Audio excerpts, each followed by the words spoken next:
Okay, बिस्मिल्लाहिर्रहमानिर्रहीम। Next topic is nosocomial infections. Nosocomial infection से क्या मुराद है कि ऐसे इन्फेक्शंस जो कि हॉस्पिटल के अंदर होते हैं, hospital acquired infections are called nosocomial infections. ठीक है।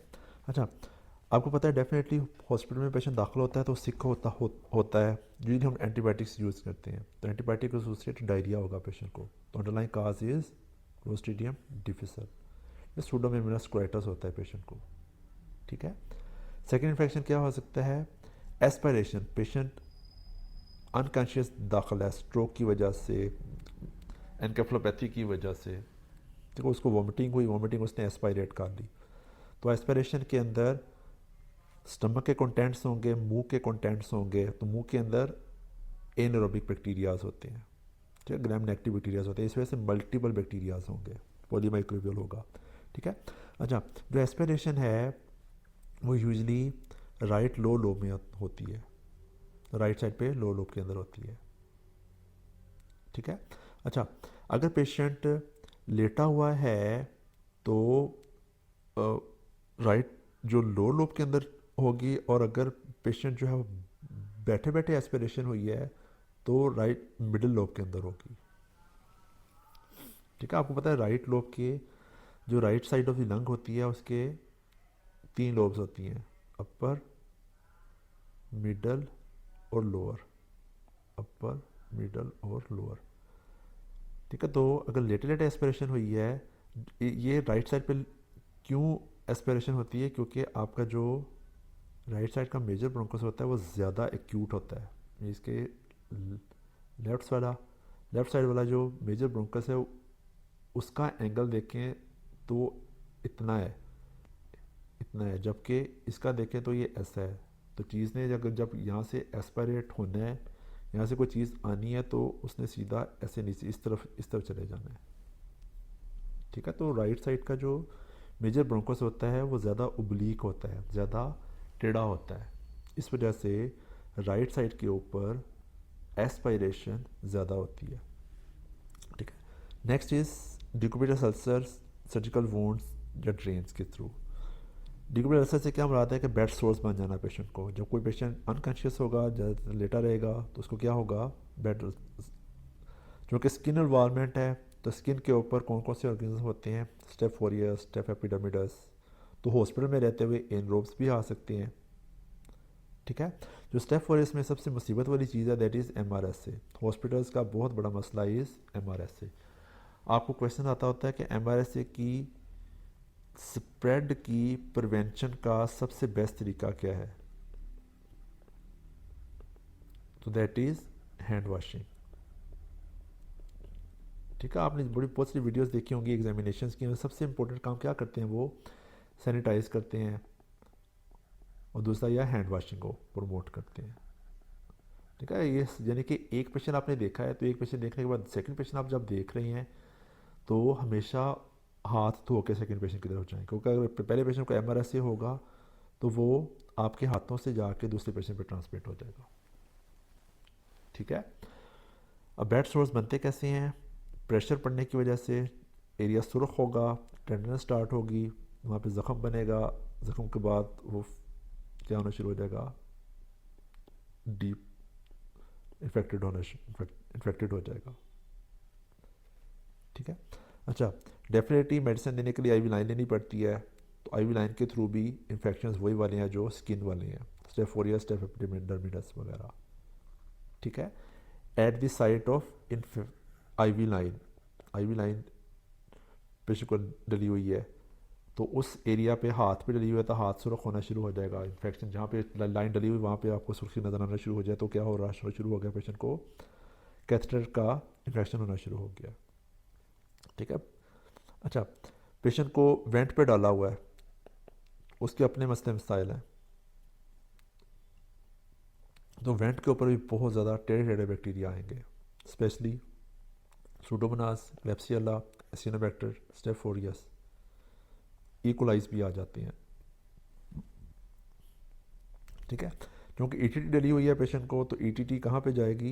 इन्फेक्शन किस चीज़ का होगा? लंग्स का। तो नमूनिया होगा पेशेंट को। ठीक है, तो हमें पता कैसे चलेगा पेशेंट को कि जो ट्रेकिया में हमने ईटीटी डाली हुई है, ईटीटी जो डाली हुई है उसमें से एस्पिरेशन ज़्यादा आना शुरू हो गया। ठीक है, या पेशेंट की एग्जामिनेशन पे हमें क्रेपिटेशन सुनाई देना शुरू हो गई, या एक्सरे के ऊपर नए चेंजेस आना शुरू हो गई हैं। नई चेंजेस क्या हो सकती हैं?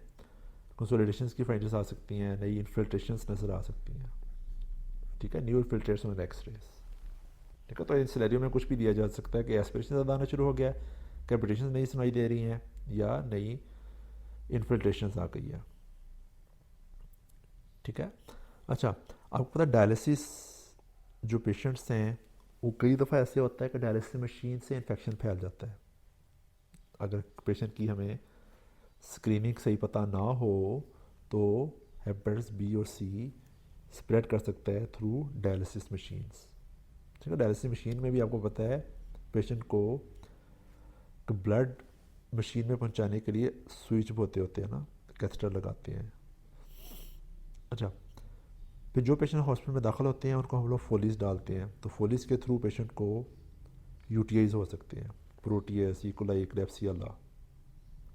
ठीक है, यूटीआई की सारी मैनिफेस्टेशन है, डिस्यूरिया, लिकोसाइटोसिस, फ्लैंक पेन, कोस्टोवर्बल टेंडरनेस। ये डिस्यूरिया यूरिथ्राइटिस अगर नीचे नीचे इन्फेक्शन है, कोस्टोवर्बल टेंडरनेस से क्या मुराद है कि पेशेंट को ऊपर पाइलोनेफ्राइटिस हो गया हुआ है, इन्फेक्शन ऊपर चला गया हुआ है।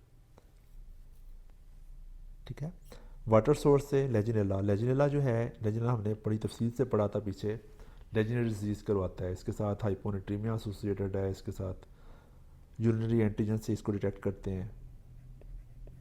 ठीक है, और पेशेंट को नमूनिया प्लस डायरिया होगा। ठीक है, तो नोज़ोकोमियल इन्फेक्शंस हर डॉक्टर को लाजमी पता होना चाहिए कि हॉस्पिटल में रहते हुए कोई जब नया मसला शुरू हुआ है तो इसका मतलब है कि पेशेंट को कोई हॉस्पिटल रिक्वायर्ड इन्फेक्शन हो गया हुआ है। अच्छा,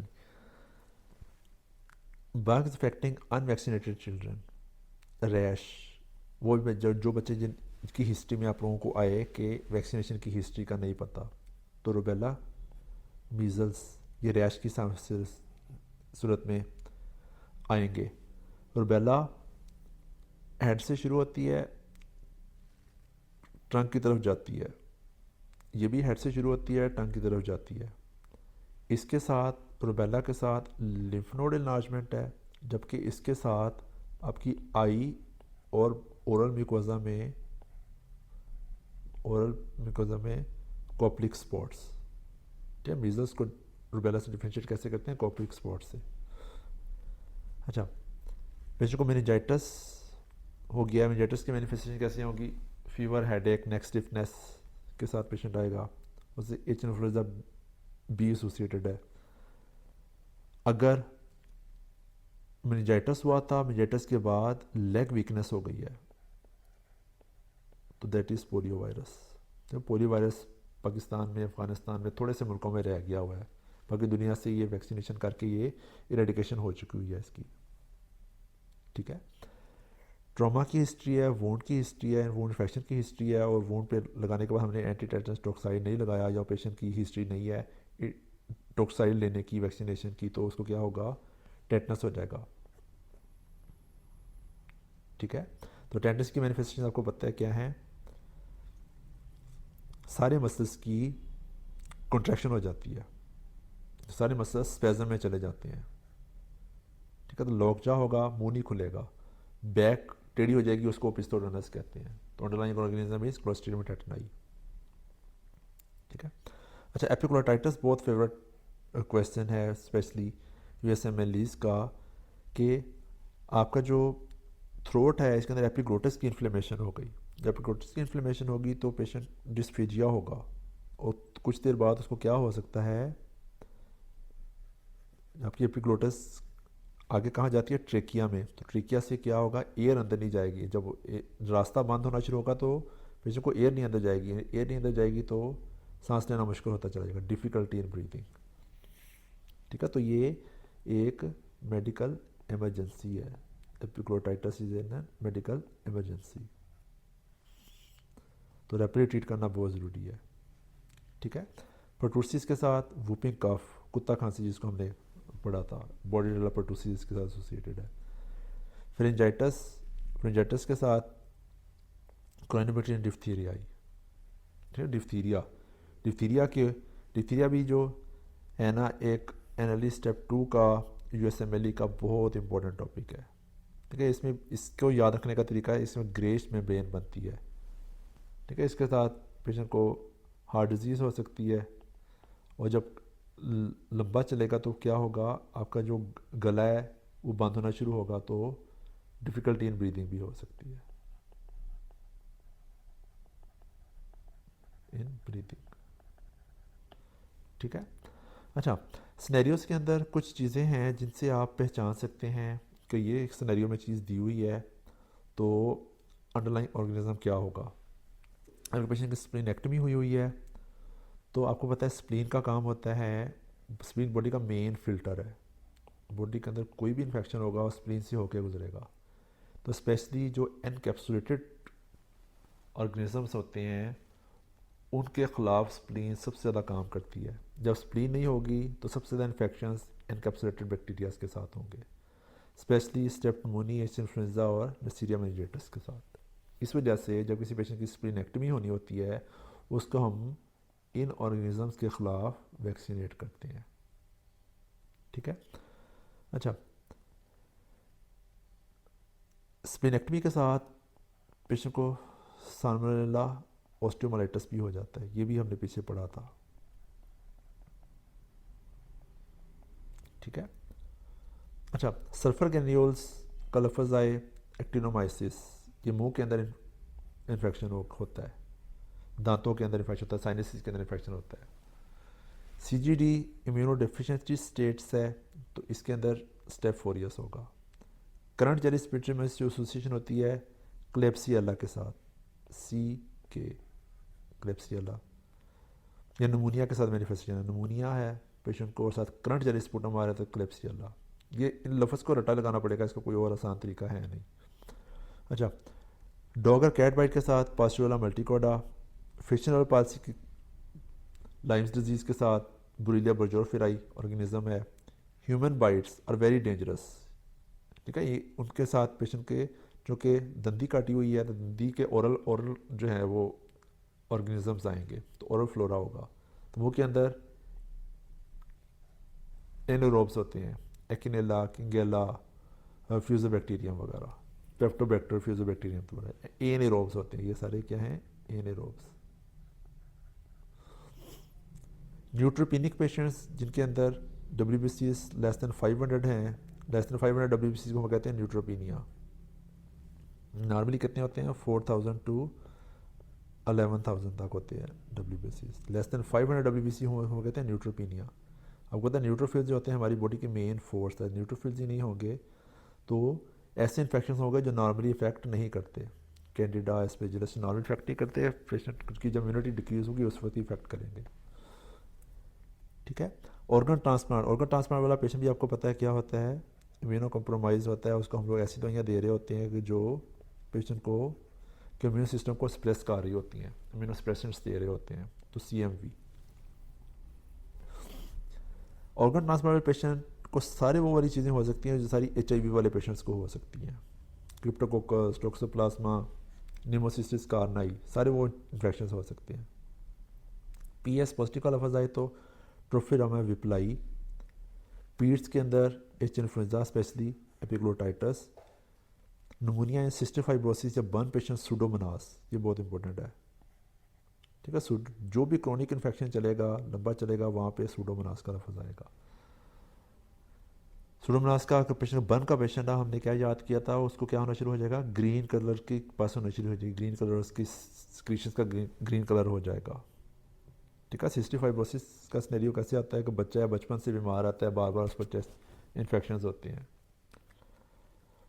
पंक्चर वूंड्स के साथ लॉक जा है तो दैट इज क्लोस्ट्रिडियम टेटनाई।